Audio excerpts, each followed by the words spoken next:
Good morning, everybody.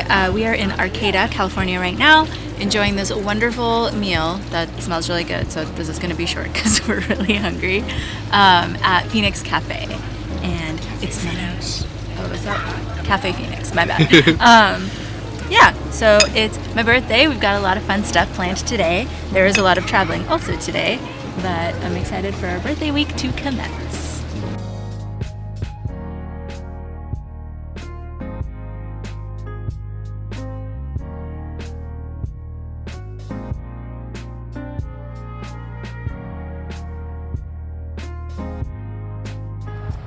Well, by the time he got there, he just couldn't seem to find it. So he kept digging for it. He dug around here, he dug around here, and he just kept on digging and digging. Next thing you know, he got the green onion. Some folks say they see Digger up there on the trail once in a while. Well, you can go see Digger, I guess, if you just go through that entrance. Oh my gosh, he waves. That's where you find the trail called Trails and Trail. And his mouth moves. Well, there's hinges for his mouth to move.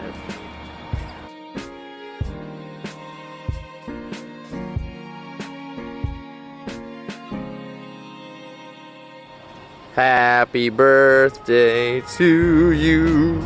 Happy birthday to you. Happy birthday, dear Grishma. Happy birthday to you. Thanks. I got ourselves a little friend for our couch. What do you think? He looks beautiful. So look at that. Giant Paul Bunyan and Babe. That's the name of the ox, right? Yeah, the big blue ox. Yeah, so we pulled over here. This is a place that Connor has been to before, but it was closed previously, so he couldn't go inside. So we went inside. And when we were inside, it's just Pretty much immediately. Wait, which part? Pretty much immediately we saw Babe Yeah. and Paul Bunyan plush toys. Yeah. But then within about 30 seconds of that, we went to look at something on a shelf, including a Paul Bunyan Nutcracker. Paul Bunyan Nutcracker. So you gotta pull the lever, right? Like you can't not pull the lever. But the lever lifts up Babe, which knocked over something, which led to the collapse of the entire 3-shelf sort of area. Everything fell down. Everything fell. Broke. Glass broke. Glass shattered. That's the first time that's ever happened to me. Yeah. Ever. Like at a store where I've knocked something over and everything fell. Every single thing fell. And there was a sign next to it. So before any of this happened, I noticed and was going to comment to Grishma, wow, a lot of things must get broken here because there's a sign that says all items broken must be paid for at 50% of their value. So everything fell. Two of like the glass panes, I guess like the panels broke. I was able to catch like a ceramic Babe salt shaker, and with my knee, I like positioned to carry like a shelf full of other like bobblehead toys, and everything fell down. This like whole thing of magnets fell down, and then the employee came over with like a broom Giovanni, to, like, he was very nice. Giovanni, and yes. he was our age. Yes. Should we rat him out though? Because I don't want him to get in trouble. No, he was great. But okay, yes. Yeah, he was very great. He came over and like cleaned it up, and we looked through the things to see what was broken, and it was like one entire shelf was broken. Like none of the toys really, except for one bobblehead broke. So I was like, okay, we've got to pay for 2 shelves and the bobblehead, and I like put everything in the front. And we went over to pay for our new friend, and he only charges for the pillow. And then I was like, do I need to pay for that? He's like, well, I don't know how to ring it up, and my supervisors are busy, so wink wink. And I was like, oh, thank God. And then when we were looking around too, like the shelf that I did knock over had significantly less shatterable things. Yeah, it was like than anything else. Yeah, like others had like ceramic glasses and all of this stuff, and like dozens of ceramic items. It was certainly would have fallen and shattered. It was certainly the cheapest shelf for that to happen in. Even if we had to pay for it. Even if we had to pay for it. Only broke a bobblehead, so. But shouts to Giovanni. Yep. He's a real MVP. Thanks for saving us on this trip and me from trauma on my birthday.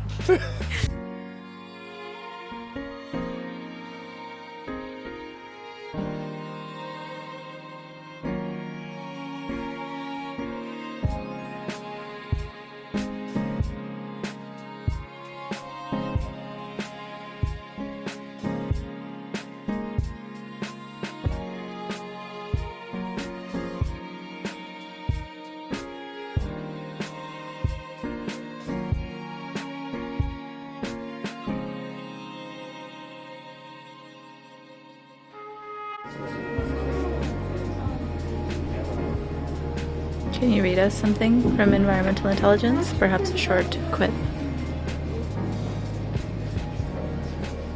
Environmental Intelligence 38. The larger our museums grow, the more we must realize everything comes as an improvement from an instigator that exists as life in each artifact, and form is the result of what all forms have to do to acquire existence. Here is where environment brings about an evolutionary change. We are at Prehistoric Garden, somewhere in southern coastal Oregon, and we saw this big T-Rex on the side, and basically it's a garden with life-size dinosaurs that you can go see, so we're gonna do that. We're here.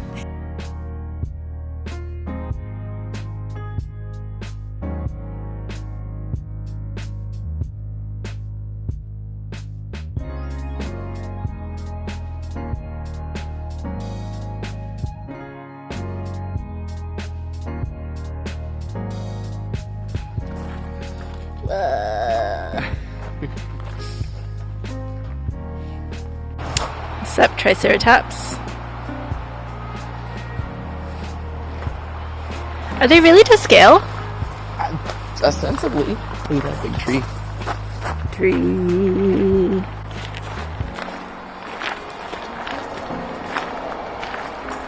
Lead the way, Connor. And if you want to stop at any of the plant labels, like the bracken fern, which Bracken fern. originated in the Paleocene epoch 63 million years ago, slightly after the dinosaurs went extinct.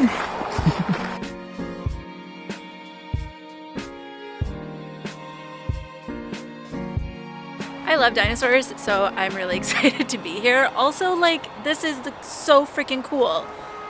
We just saw a dinosaur and we're like, we gotta go check it out. But it actually is really cool and informative and like a little museum. There's a creek we're standing over. Rome Creek.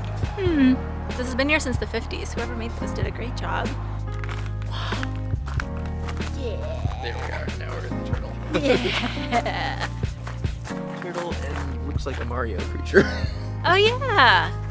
A Lystrosaurus. Swamp lizard.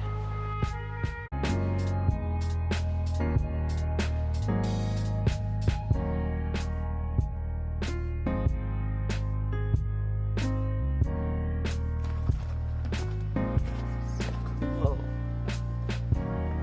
It's very well taken care of too, to be honest. Yeah.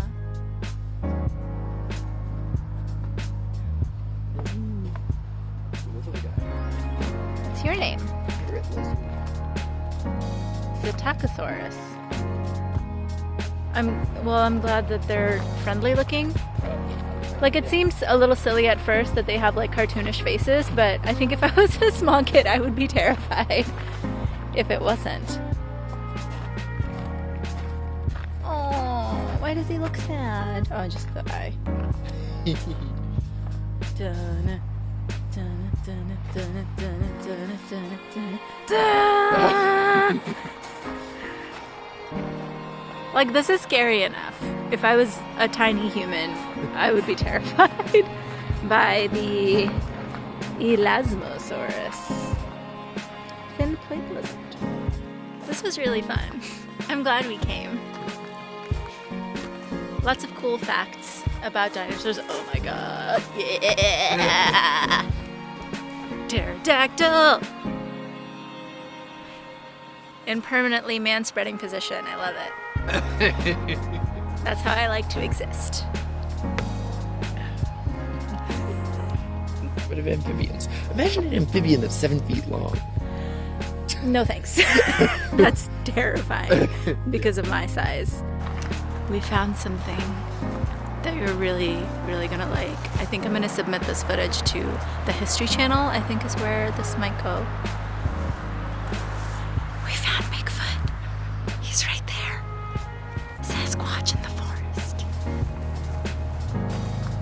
Please give me a show. Primary difference between Arizona and Oregon is the rural parts believe dinosaurs exist here.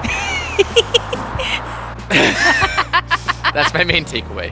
But yeah, this was super fun. So if you are driving up the coast of Oregon, I highly recommend stopping by. This was really great.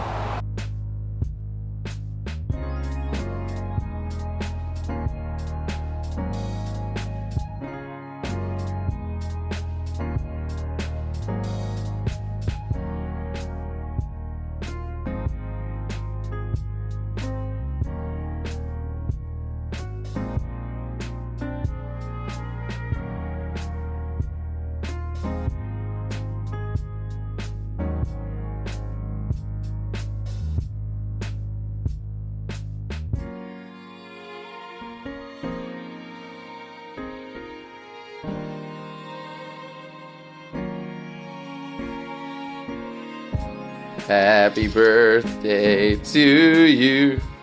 Happy birthday, dear Grishma. Good morning. We are just packing up in Salem and we are headed to Seattle today. We have about 4 hours-ish until we're gonna get in and we get to see our new apartment, our new neighborhood, etc., etc. It's really bright in my eyes. We're gonna go get coffee first and then we'll be on the way.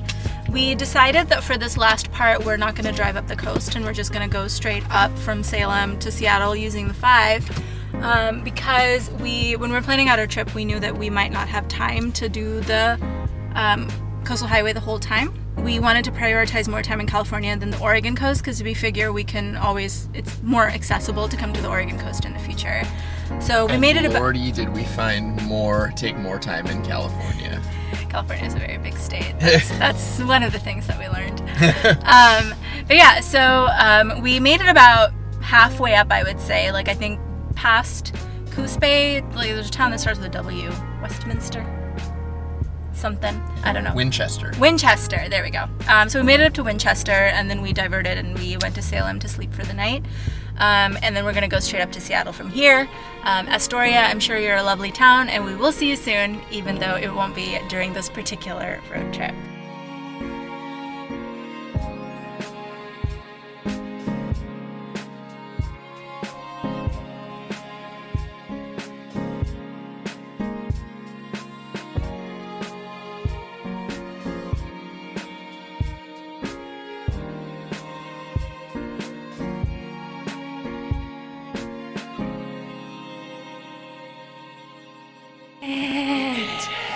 Now we're just moving our stuff into our new apartment. First of probably 20 loads.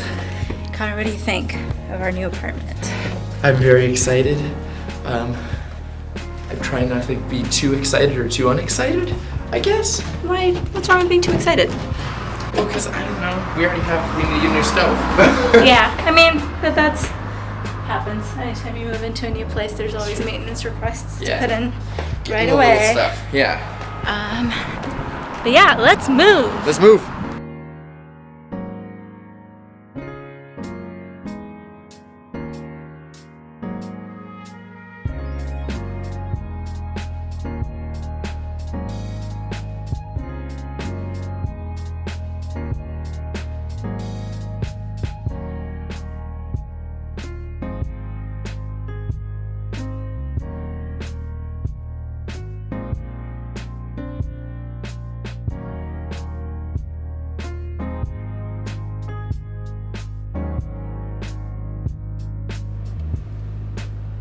What is this? It's empty and we moved all of our stuff finally into our apartment in 88 but feels like 95 weather. And now we are at IKEA because we have to do one round of stuff that, well, we have the van, let's just do it all today. And we're very tired, but we're resilient and we're gonna power through and it'll be great. It'll be so great. It'll be so great. Like before we moved, I had made a list of all of the things to get here anyway, so really this is just like a in and out. Hopefully, I mean we need to eat, but like in and out and hopefully no more than an hour worth of just like getting stuff together. It's all listed, it's all organized by section. I get to feel like my like teacher organization skills are coming in handy again. Yeah, so let's go eat.